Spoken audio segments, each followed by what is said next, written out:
Isn't it obvious? Starting today, we're going to live here. Families are supposed to help each other, right? My sister Megan said this as casually as if she were making small talk. I stood frozen in the doorway of my own home, staring in disbelief at what was unfolding in front of me. Behind Megan, my father Dan stood with his arms crossed, looking as if this were the most natural thing in the world. My mother Susan was soothing Megan's twin babies, even letting out a relieved sigh. Megan's husband Joey didn't even bother waiting for my response and was already trying to lift one of the mountains of cardboard boxes they had brought. At their feet, 10-year-old Alex, 7-year-old Emma, and 4-year-old Lucas were running wild. This was my house.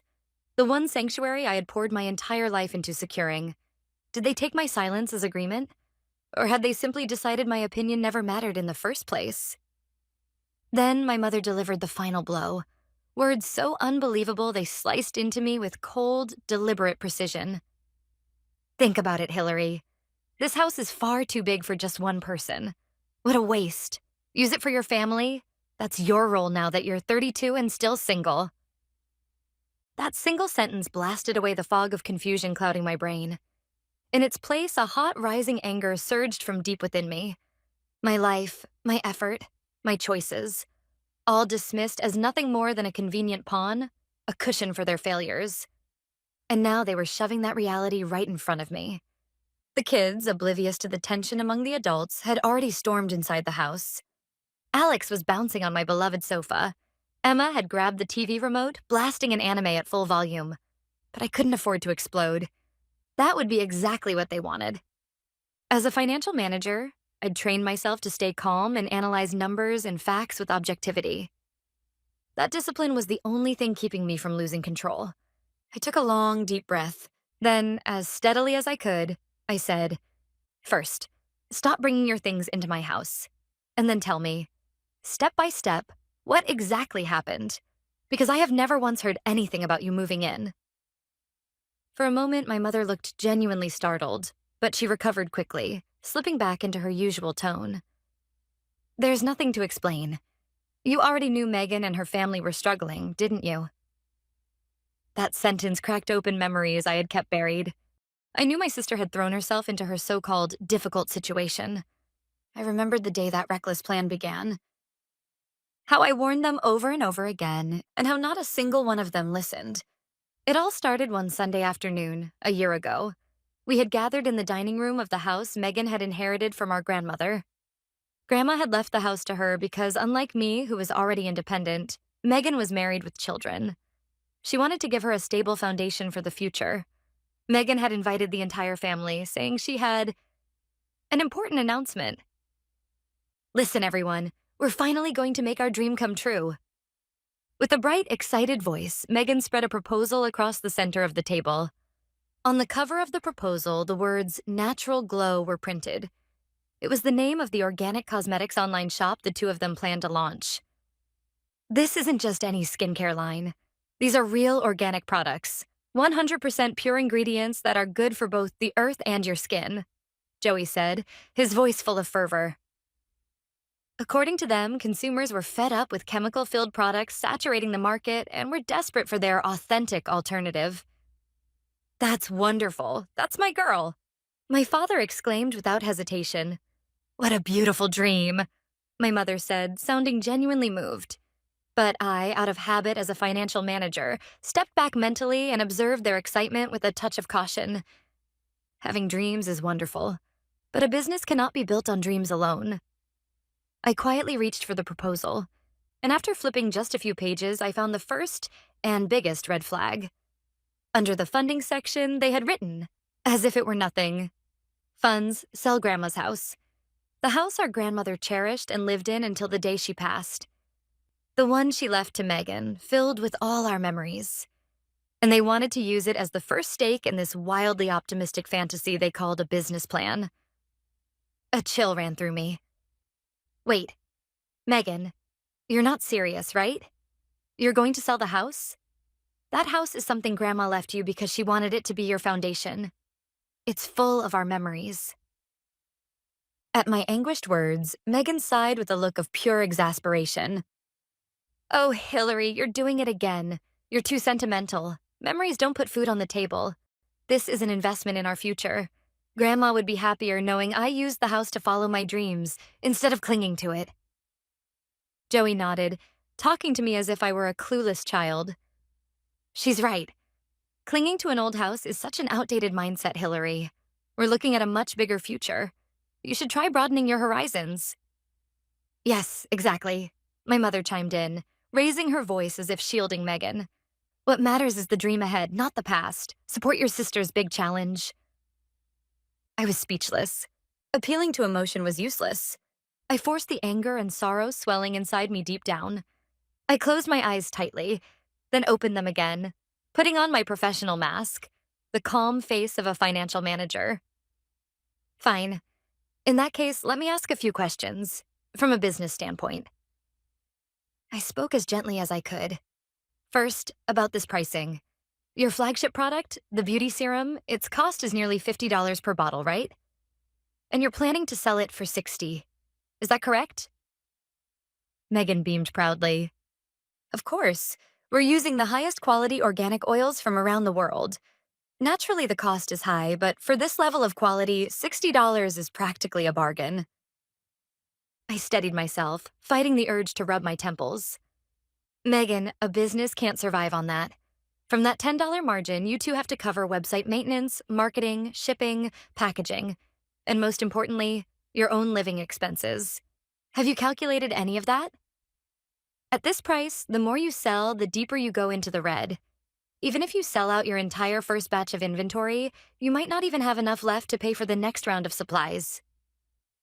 This was the most fatal flaw in their plan.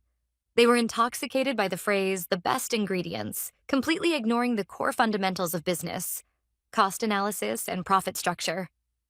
At my remark, Megan's smile vanished. What are you talking about? Hillary, you don't get it. This isn't just a product, it's a work of art. Joey backed her up immediately. That's right. Hillary just doesn't understand our passion. All she ever talks about is numbers. No vision, no dreams. And then, as always, my parents delivered the final blow. Hillary, that's enough, my father said, sounding disappointed. Stop pouring cold water on your sister's dream. You've always been like this. Too realistic, never thinking about other people's feelings. My mother, getting teary-eyed, added, We want to support Megan's challenge with all our hearts. We're family, aren't we? So what if she fails? Families are supposed to lift each other up. At that point, I had no words left. It was painfully clear that they didn't want realistic advice, only irresponsible praise. They had sealed themselves inside a world built from pleasant fantasies, refusing to let any inconvenient truth reach them. It was obvious their grand vision was nothing more than a castle made of sand, and when that castle finally collapsed, I already knew exactly who they would run to for help. Sadly, that uneasy premonition became a harsh reality, right here on my doorstep, exactly 1 year later. Pulled out of my memories and thrust back into the chaos unfolding in front of my house, my mother's shrill voice stabbed into my ears. Are you listening, Hillary? You know how hard things have been for Megan and her family, don't you? They worked so hard after that. I had to fight the urge to laugh out of sheer disbelief.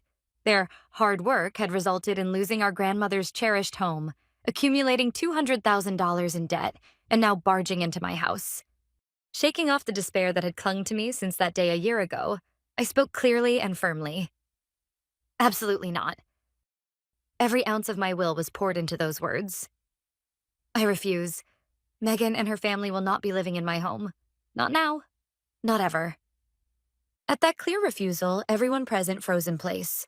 They stared at me, stunned, as if the concept of me rejecting them had never once existed in their reality. The first to recover was Megan. That's horrible, Hillary. How can you be so cold? Are you saying you don't care if we end up on the streets? That these children, your own niece and nephews, don't have a place to sleep tonight? She hugged her twins in an exaggerated display, using them as shields, the lowest, most manipulative tactic. Beside her, Joey trembled with anger. I can't believe this. I had no idea my sister-in-law was such a heartless person. We're only asking for help. My mother shrieked, Abandoning your own family is unforgivable. Take that back right now. My father added heavily, Your success is thanks to the support of this family. Is this how you repay us? I'm disappointed in you, Hillary. The words came like knives. Cold-hearted, ungrateful, selfish, thrown one after another. I stood silently, letting their verbal assault wash over me. It wasn't anger that filled me anymore. It was a deep, bottomless sorrow. They would never, not even now, admit their mistakes. I inhaled slowly, deeply. I understand how you feel, but my answer is the same. This is my house, not a shelter for you to run to. Pack your things and leave. Before they could respond, I guided the children out into the yard to play, getting them safely outside. Then I turned back toward the adults, reached for the front door, and pushed my father's resisting hand away as I slammed it shut with all my strength. A metallic clank echoed as I locked it. From the other side, I heard shouting, crying, pounding, but I pressed my hands over my ears and collapsed onto the living room sofa. That night, I called a locksmith and had every lock in the house changed first thing the next morning. Now they couldn't get in. I finally felt, for the first time, a fragile sense of relief. A boundary had been drawn. But in just a few days, I would learn how fragile that sense of safety truly was. That day, I finished work a little earlier than usual and headed home. As I approached my house, I noticed something off. The front door was slightly open. All the blood drained from my face. The door I locked, the locks I changed. My hands trembled as I pushed it open. The moment I stepped into the living room, my breath caught in my throat. The floor was buried in the same overwhelming mountain of cardboard boxes and suitcases I had seen days earlier. And from the kitchen, my sister Megan appeared with a calm, almost cheerful expression. "Oh, Hillary, welcome home." "Why," the words barely formed. "How did you get in?" With zero shame, Megan answered, "I asked Mom to call an old friend of Dad's. He's a locksmith. She told him her daughter was locked out and crying because she lost her keys, so he opened the door right away. And he made us new spare keys, too. Such a lifesaver." This wasn't a family dispute anymore. It was a clear criminal act. From upstairs, I heard the children laughing and shouting. Drawn by dread, I walked up the stairs and opened the door to my study. It was no longer my study.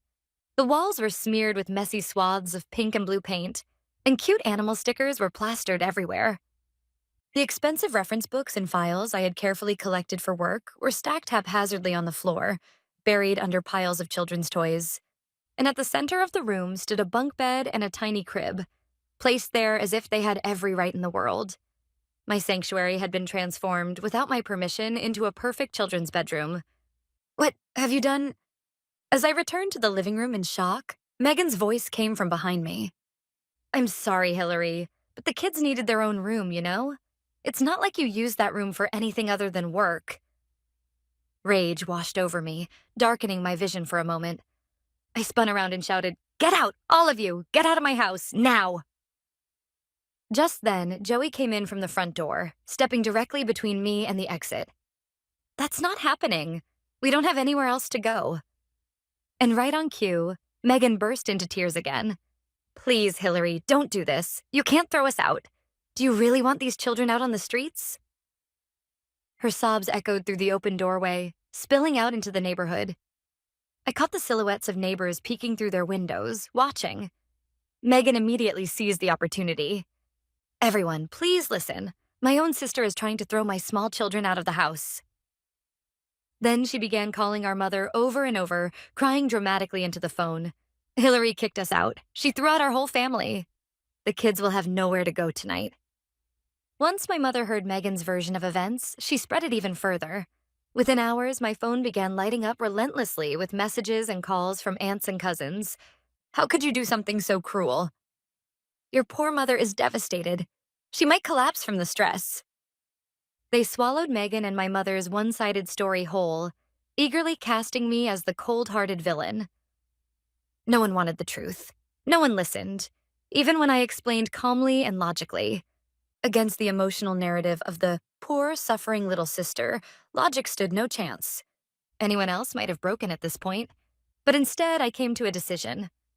If I acted on emotion, I would lose.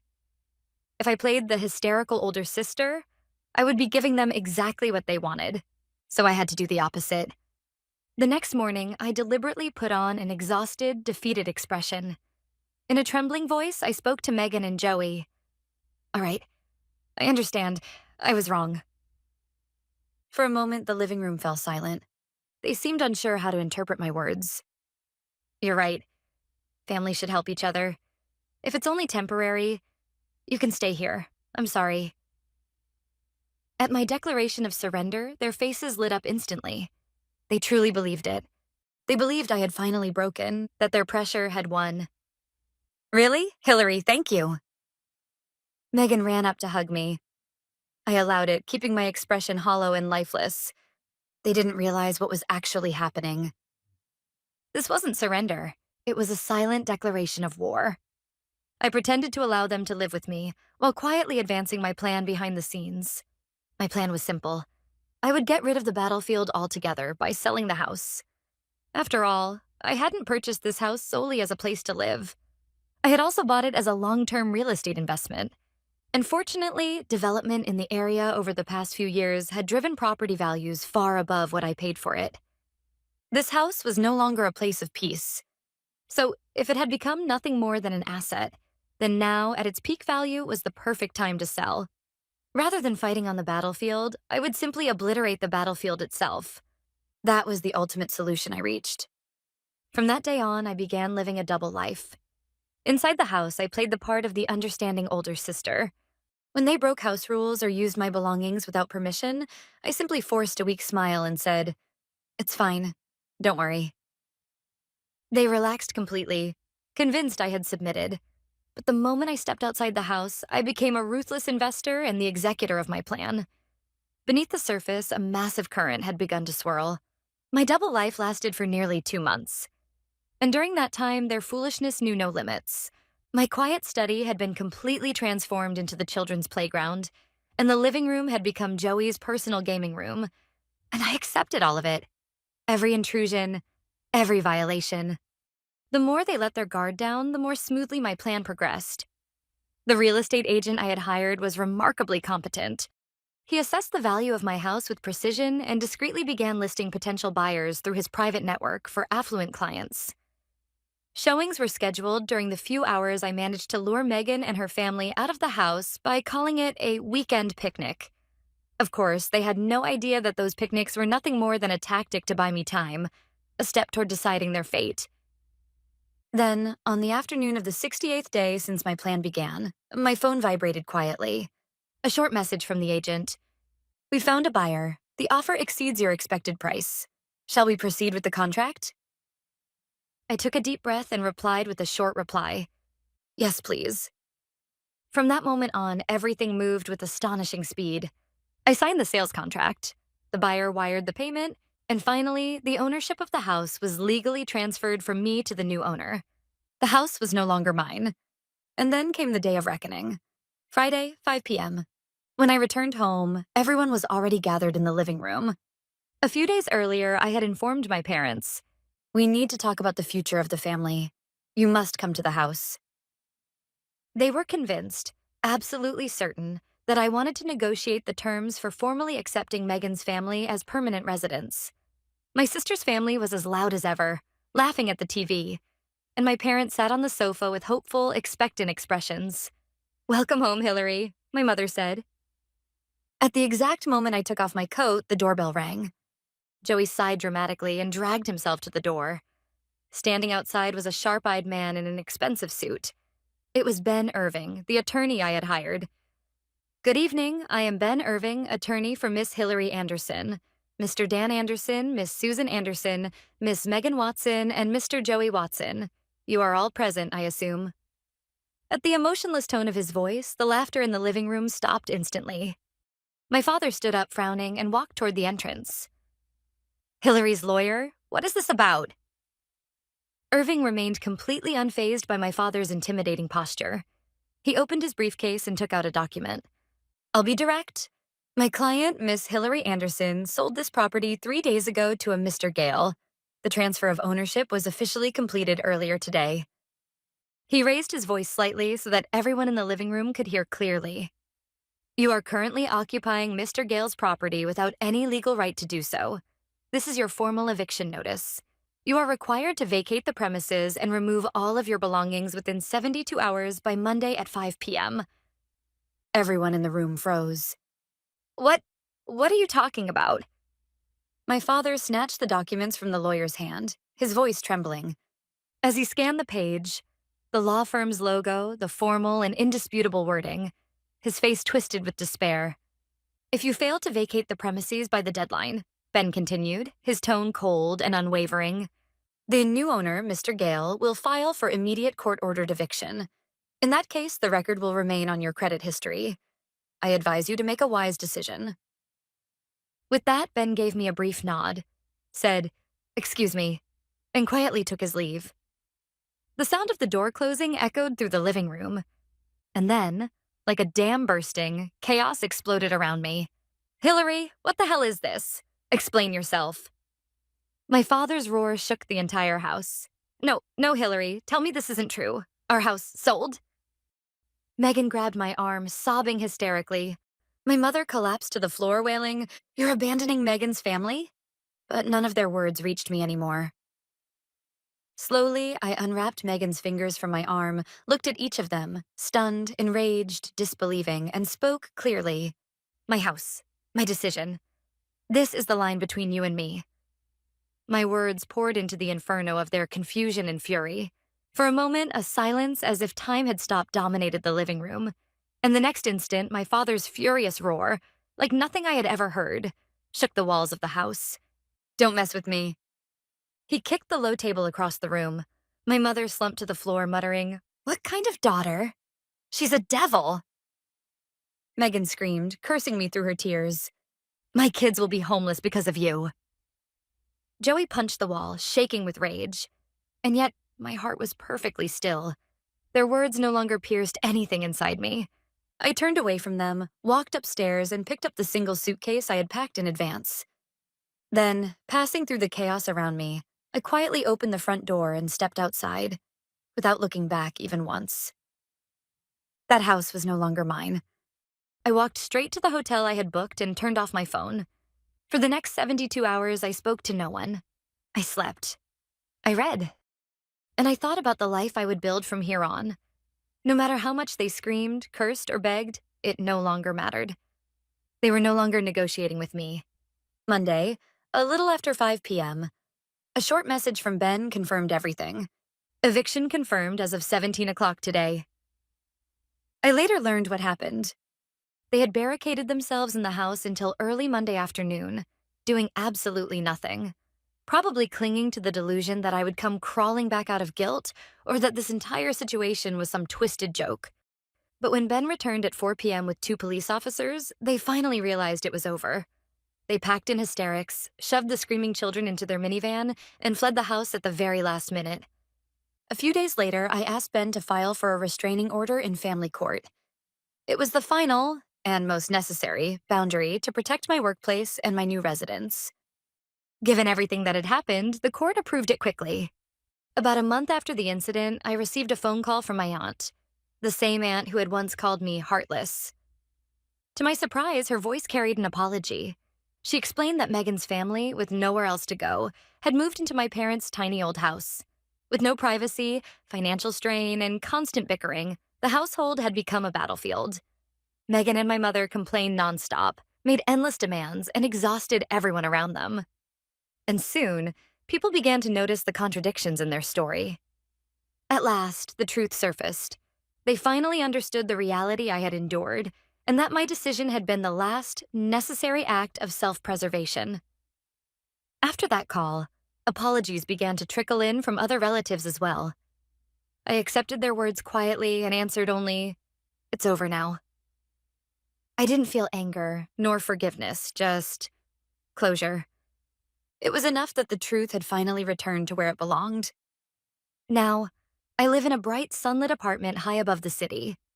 The profit from selling the house far exceeded what I'd expected, a testament to my years of hard work and to the painful but correct choices I made during that nightmare.